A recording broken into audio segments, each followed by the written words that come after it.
Since you've been now home for a while, your violins are probably out of tune. So let's review how to tune our violins.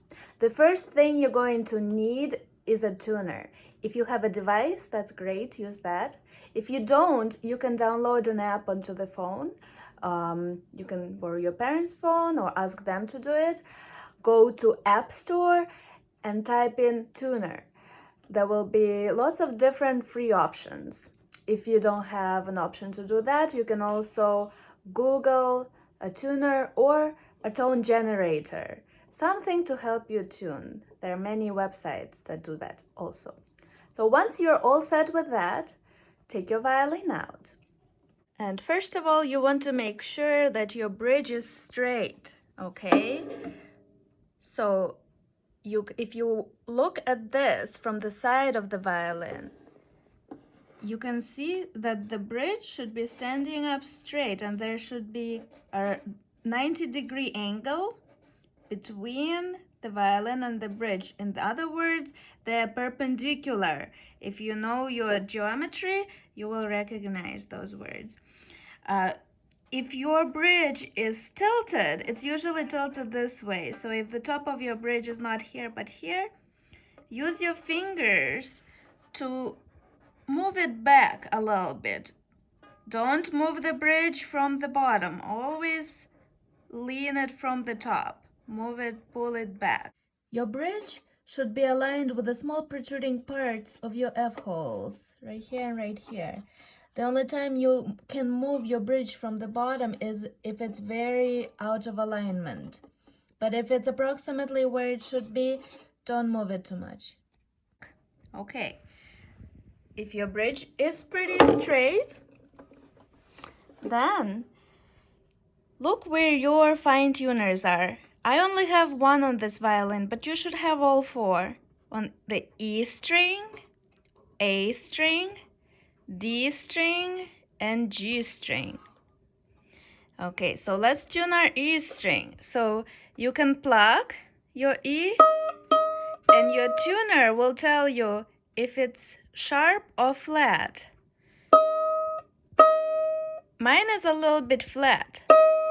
So I am going to turn the tuner to the right or clockwise. If you know your clock, time goes this way. So we turn it to the right and then we check. It's a little higher now, but it's not high enough. So you need to turn a little bit more. It's a little too high, so turn a little bit less until it's perfect. Very good. And you should have one fine tuner for every one, okay? You can also turn the fine tuners with your left hand while bowing with your right. Now, what if your fine tuner is stuck? So you turn, and it doesn't turn any farther. That's okay. Fine tuners tune just a little bit, so they often get stuck. Or it may be so that your fine tuner is not working. Then you have to tune with your pegs, okay?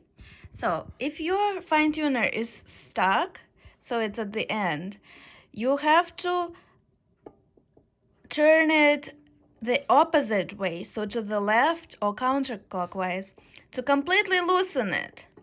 So turn it until the screw is pretty far out, but not completely out, okay? So your string will at this point be very low. And then you follow the string. Where does the string go? And the string connects to this peg right here. So every string connects to a different peg. This is the E peg right here. The A string connects to the top right peg right here. That's your A string. The D string is top left right here. This is your D. And the G string connects to the low left. Okay, so we're focusing on the E right now. Okay, so this is your E string. So in order to tune your E string, put your left hand on the opposite side of the peg that you're tuning. and then carefully, little by little, checking, turn it up. So you're turning the peg upwards. And as you're doing it, you also want to push in the peg, into the peg box, otherwise it will slip. So as you're turning up, push it. So turn very, very little by little. If you turn too much, that's very dangerous because your string can break and you don't want that.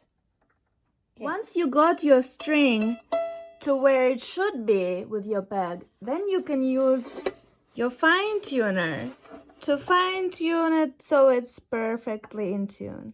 Hope this video helped you to tune your violin. If you have any questions, feel free to post them in the comments below.